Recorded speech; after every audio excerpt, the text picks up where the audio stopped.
अपने पसंदीदा शो के फुल एपिसोड देखने के लिए अभी डाउनलोड करें दंगल प्ले ऐप। सफल होगी तेरी आराधना।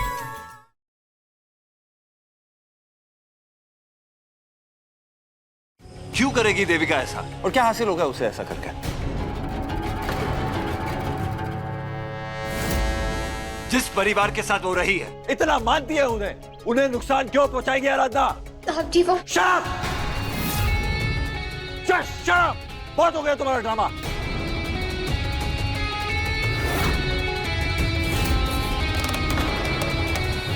आज तक मैं सिर्फ ये जानता था कि बहुएं घर जोड़ती हैं, लेकिन तुम ऐसी बहू हो आराधना जो सिर्फ घर तोड़ना जानती है और कुछ नहीं। दामिनी तो तुमसे कभी बर्दाश्त हुई नहीं, अब उसकी बहन के पीछे लगी हो तुम। हाँ, उससे तुम ऐसे बदला लोगी, ये मैंने कभी सोचा नहीं था। अरे वो बेचारी अपनी बहन की यादों में इधर आई है, अपनी बहन की यादों के करीब रहने, और वो भी तुमसे देखा नहीं जाता ना। अरे कितनी तकलीफ होगी और उसे कितनी तकलीफ, इसके लिए मैं तुम्हें कभी माफ नहीं करूंगा आराधना।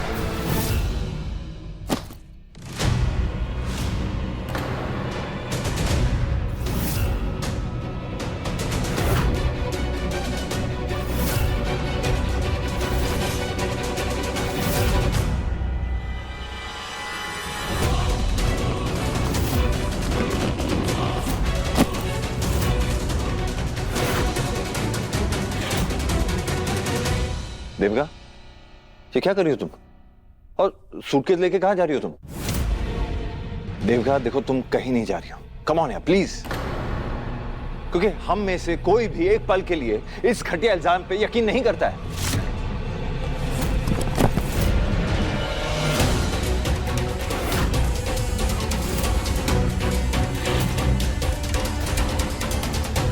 नहीं एमडी, मैं कहीं नहीं जा रही हूं। जाएगी तो इस घर से ये झूठी खूनी आराधना। घटिया लड़की के झूठे इल्जामों की वजह से मैं क्यों कहीं जाऊं? भागते और डरते तो वो लोग हैं जिन्होंने कोई गलत काम किया है आराधना, और मैंने कोई गलत काम नहीं किया है।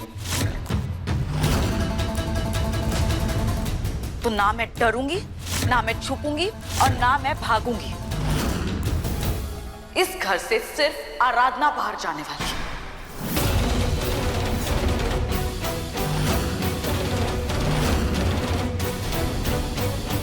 बहुत इंसानियत और दया दिखा दिया आपने इस लड़की पर एमडी, पर वो कहते हैं ना, लातों के भूत बातों से नहीं मानते। अरे ये लड़की ना उनमें से है। एमडी, आप बहुत अच्छे हैं, इसीलिए आप चाह कर भी ना इसे टॉर्चर कर पाएंगे और ना जानबूझकर इसे कोई तकलीफ दे पाएंगे, क्योंकि आप ऐसे इंसान हो ही नहीं। आप तभी गुस्सा थे, आप दर्द में थे, इसलिए आपको ऐसा लग रहा था कि आप इस लड़की को जेल से ज्यादा कड़ी सजा दे पाएंगे, पर वैसा हुआ नहीं एमडी। इसने जो गुनाह मेरे दी के साथ किए ना, उसकी सजा इसे मिली नहीं है। तभी तो इस लड़की में इतनी हिम्मत आ गई है कि आज मुझ पे इसने इतना बड़ा और घटिया इल्जाम लगाया है। अरे मेनका दीदी को भी तुम खेल में ले आई। उनके जरिए आप सबके दिलों में मेरे लिए गलतफहमी पैदा करने की कोशिश की है इस लड़की ने। अपने इस खेल में ये लड़की यही भूल गई कि मैं यूएस से यहाँ दामिनी दी बनकर क्यों आऊंगी। जिस दर्द से ये परिवार गुजरकर इतनी मुश्किल से संभला है, उस परिवार को ये दर्द में दोबारा क्यों दूंगी आराधना? दामिनी दी बनकर विनायक के सर पे माँ का हाथ रखकर मैं उससे वही आंचल दोबारा क्यों छीनूंगी? अरे ऐसा घटिया खेलना कोई अपने दुश्मन के साथ भी नहीं खेलता है, तो मैं अपनी बहन के परिवार के साथ ऐसा क्यों करूंगी? मुझे तो समझ ही नहीं आ रहा, कोई इतना बुरा कैसे सोच सकता है? एमडी, मुझे ना सच में डर लगने लग गया है। कल को ये आराधना उठ के ये ना कह दे कि मैं विनायक को भी नुकसान पहुंचाना चाहती हूँ।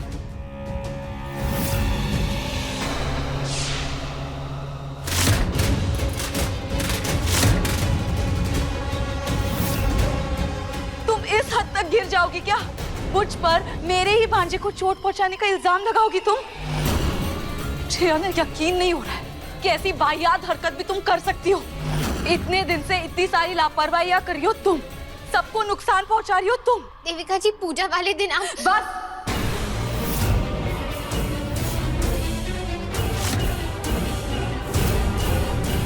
अब तक ना मैं चुप बैठी थी, तुम्हारा हर इल्जाम मैं चुपचाप सुन रही थी, पर अब नहीं। अब तक ना तुम मेरे और मेरे दी के बारे में बोलती रही, इसीलिए मैं बर्दाश्त कर रही थी, पर अब तुम मेरे भांजे पे जा रही हो और वो मैं कभी बर्दाश्त नहीं करूंगी।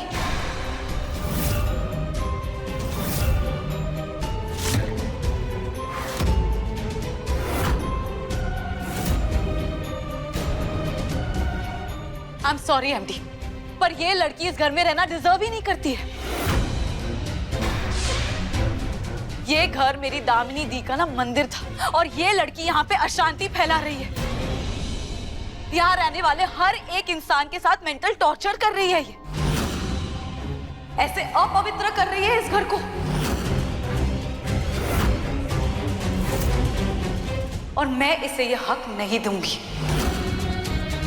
आज इसे इस घर से जाना ही होगा, तब जाके मेरी दामिनी दी की आत्मा को शांति मिलेगी।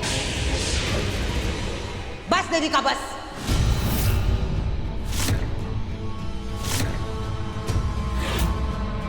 ओवर रिएक्ट करने की कोई जरूरत नहीं है। ठीक है, किसी गलत फहमी के चलते आराधना से गलती हो गई थी, लेकिन आज भी वो माधव की पत्नी है और इस घर की बहू है। और घर की बहू को तुम इस तरह घर से बाहर नहीं निकाल सकती, क्योंकि विनायक को आराधना की जरूरत है। कोई जरूरत नहीं है विनायक को, उसके लिए मैं हूं। उसकी मासी अभी जिंदा है।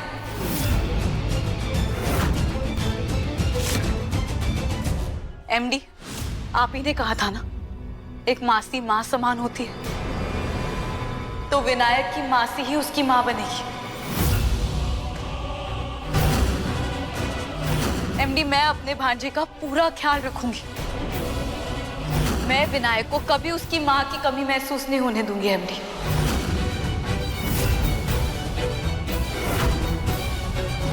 मेरे होते हुए ना आपको कभी भी विनायक की चिंता नहीं करनी पड़ेगी। I promise.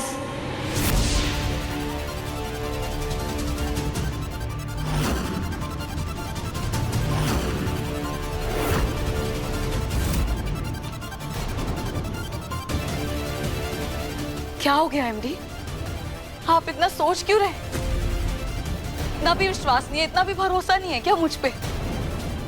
अरे इस लड़की ने आपसे आपका सब कुछ छीन लिया, आपका प्यार, आपका परिवार, हर एक चीज ले लिया इस लड़की ने आपसे।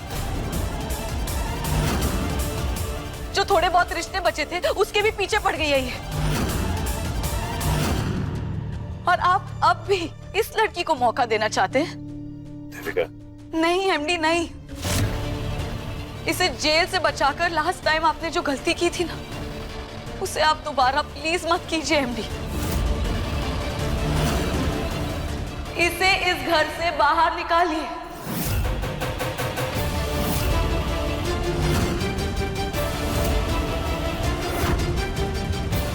नहीं साहब जी, आप इनकी बातों में मत आइए। विनायक को इनकी गोद में मत दीजिए। आप ऐसा अनर्थ मत होने दीजिए।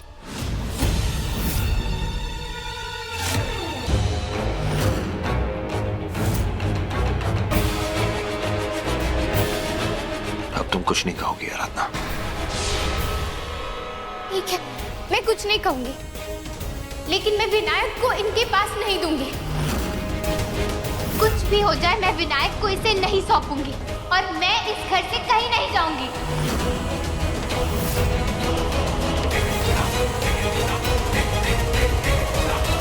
देखा आपने एमडी? ये है इसका असली चेहरा, ये है इसकी असलियत। आ गई ना सच्चाई तुम्हारी ज़बान पर। इसे विनायक से कोई लगाव है ही नहीं। ये बस चाहती नहीं है कि इसका ऐशो आराम की जिंदगी और आपकी पत्नी बनने का जो स्टेटस है ना, वो खोना नहीं चाहती है ये लड़की।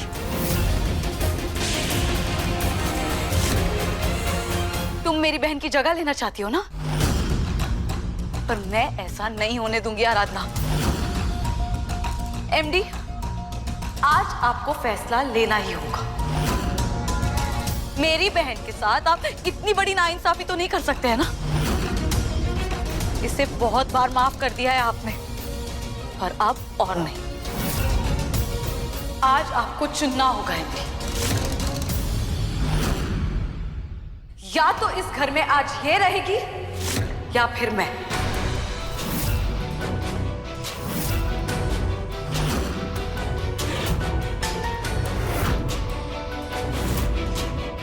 अगर आज आपने इस लड़की को इस घर से बाहर नहीं निकाला तो मैं इस घर से और आप सबकी जिंदगी से हमेशा हमेशा के लिए बाहर चली जाऊंगी।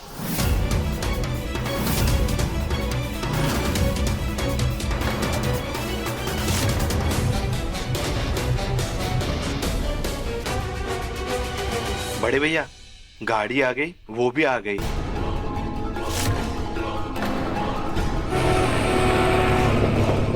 कोई नहीं आया है, गाड़ी आई है क्योंकि ये इस घर से बाहर जाएगी।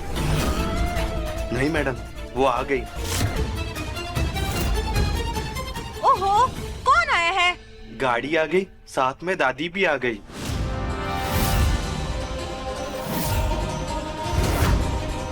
दादी? कौन दादी? गांव की दादी आई है तुम्हारी, कौन आया है? खुल के बात करो। अरे बड़े भैया, वो आई है आपकी दादी। हमारी दादी कैसे आ सकती हैं? आपकी दादी को तो मैं बंद आंखों से पहचान सकता हूँ। अरे आपकी दादी इंसान नहीं, बॉम्ब है, बॉम्ब। आज भी उनका खौफ ना हमारे दिलो दिमाग पे छाया हुआ है। लेकिन ये अचानक कैसे आ सकती हैं? उन्होंने तो किसी को कुछ बताया ही नहीं। अरे उनकी बुढ़ी हड्डियों में इतनी ताकत है क्या कि वो यहाँ तक खुद आ जाएंगी? और उन्हें घर का एड्रेस कैसे याद रहा? पक्का आपको कोई गलत फहमी तो नहीं हुई है ना? अरे मैडम जी, हम आपकी माँ के साथ दहेज में आए थे। जिंदगी के कई साल ना हमने अंधियारे डर में निकाल दिए। वो सब याद करके हम तो क्या, आपकी माँ की आत्मा भी कांपती होगी। और आज कह रही है कि जब वो हमारे सामने साक्षात है तो हम उनको पहचान नहीं पाए।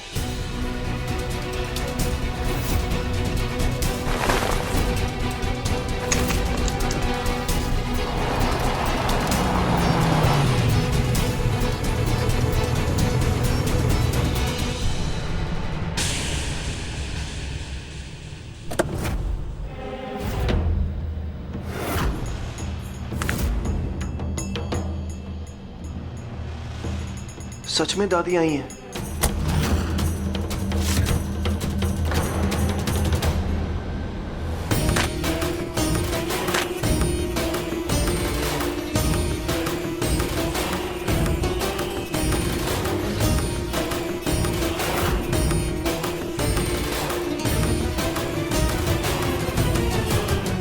साल पहले दादी ने फैसला लिया था कि अपनी बाकी की जिंदगी वो बनारस के आश्रम बिताएंगी। कि अचानक उनका यहाँ आ जाना कुछ समझ नहीं आया और किसी को बताया भी नहीं। माधव, घर में जो कुछ भी हुआ इस वक्त सब कुछ भूल जाओ, खुद को संभालो। दादी घर के अंदर आ ही रही है। उनके सामने घर की बहू को घर से बाहर निकालेंगे तो वो बर्दाश्त नहीं कर पाएगी। उनके सवालों का जवाब हम नहीं दे पाएंगे।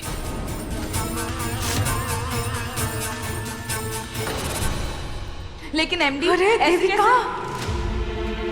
तुम जरा थम जाओ। अभी घर में जो तूफान आने वाला है ना, उससे तुम वाकिफ नहीं हो। उनके सामने ज्यादा जुबान चलाओगी ना तो जुबान कट जाएगी। और वैसे भी उनको ना मेहमानों का ज्यादा बात करना पसंद नहीं है। और मेहमान तो छोड़ो, उन्हें तो घर की बहुओं का भी ज्यादा बोलना पसंद नहीं है।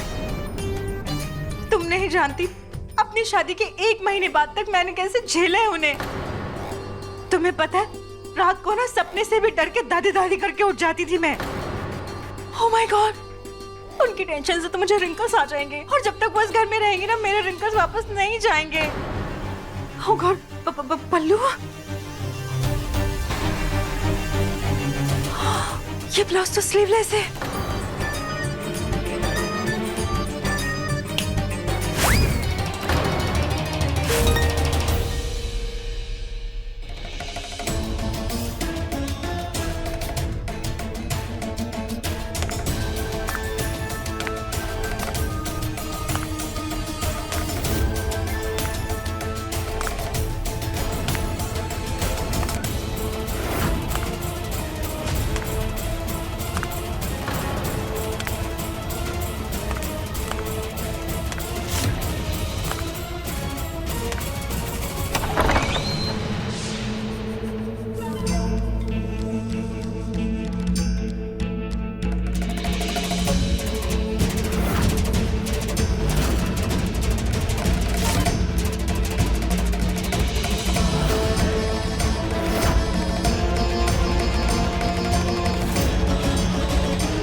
ऐसे काहे घूर रहे हो?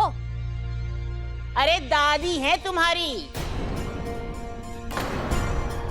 ऐसे घूर रहे हो जैसे कोई भूत देख लिया हो। सारे संस्कार बेच खाए का? कोई आशीर्वाद नहीं लेगा इस बुढ़िया के?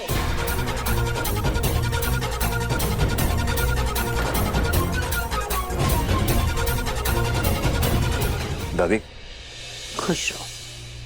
आप मुझे कह देती, मैं खुद आपको पिकअप करने आ जाता। काहे? अब अपने घर में आने के लिए भी तुमसे इजाजत लेनी होगी? नहीं, बिल्कुल नहीं दादी, मैं तो ऐसे ही कह रहा था कि आप सफर करके आई हैं और इतनी थकी होंगी किशन। जीते रहो, खुश रहो। हमारे घर के दोनों चिराग इसी तरह जगमगाते रहें। भगवान झूठ न बुलवाए। ये क्या हाल बना रखा है? बोला दहेज में आया था ना तू? तुझे यहाँ भेजा था सबको खाना खिलाने के लिए, और ऐसा लग रहा है कि घर का सारा राशन तू ही खा जाता है। अपना जरा वजन कम कर, भैंस जैसा हो गया। प्रणाम। रहने दे। हमारे यहाँ घर की लड़कियां पैर नहीं पड़ती, वो तो घर की लक्ष्मियां होती है। सदा सुहागिन रहे। तब तक भाई के घर में चेहरा जमा कर बैठेगी।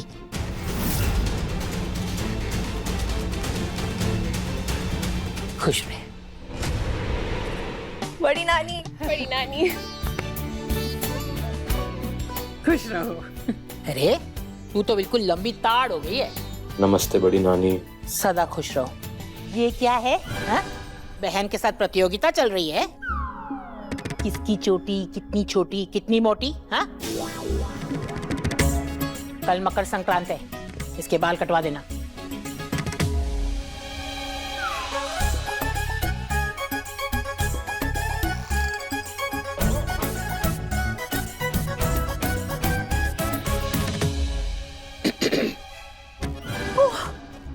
दादी,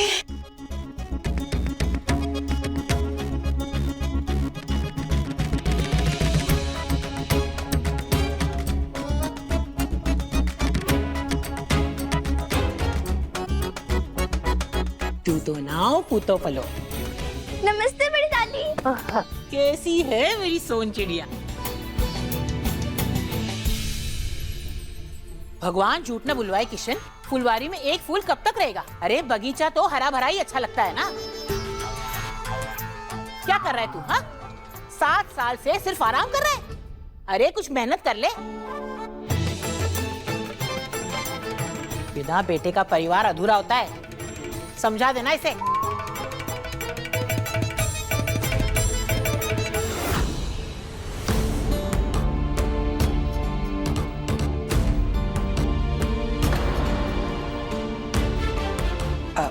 दादी, ये माधव की आराधना। सब पता है हमें, सब पता है हमें, सब पता है हमें। इसकी जाने की जरूरत ना है। तुम्हारी बुआ ने तुम्हारे सारे काले चिट्ठे खोल के रखे हैं हमारे सामने। ये कौन है, कहाँ से आई है, मुंबई में कहाँ रहती है और किन हालातों में इसकी शादी हुई है, सब जानते हैं हम।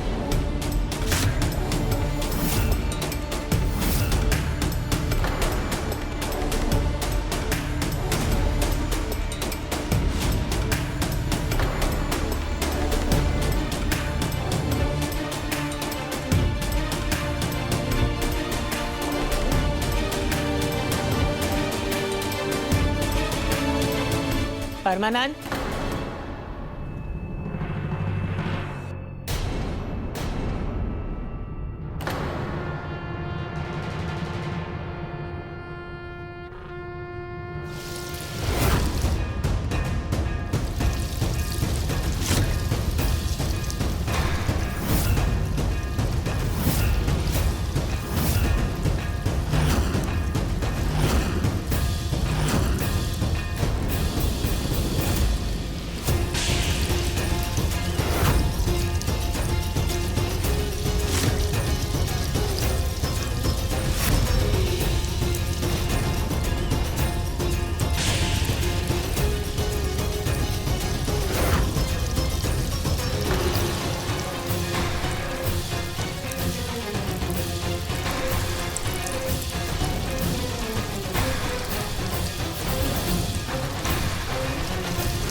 गई तुम्हारी शुद्धि।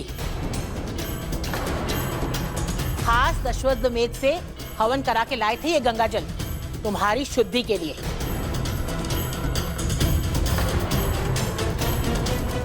अगर हालात साधारण होते ना तो तुम्हारा साया भी हम खुद पर और अपने इस परिवार पर पड़ने नहीं देते।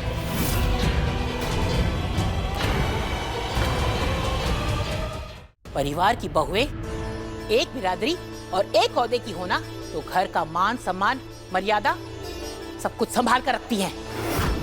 मगर तुमसे तो हम क्या ही उम्मीद कर सकते हैं जब किस्मत ने ही सड़क का पत्थर लिख दिया हो तो खरे सोने की उम्मीद तो कर ही नहीं सकते।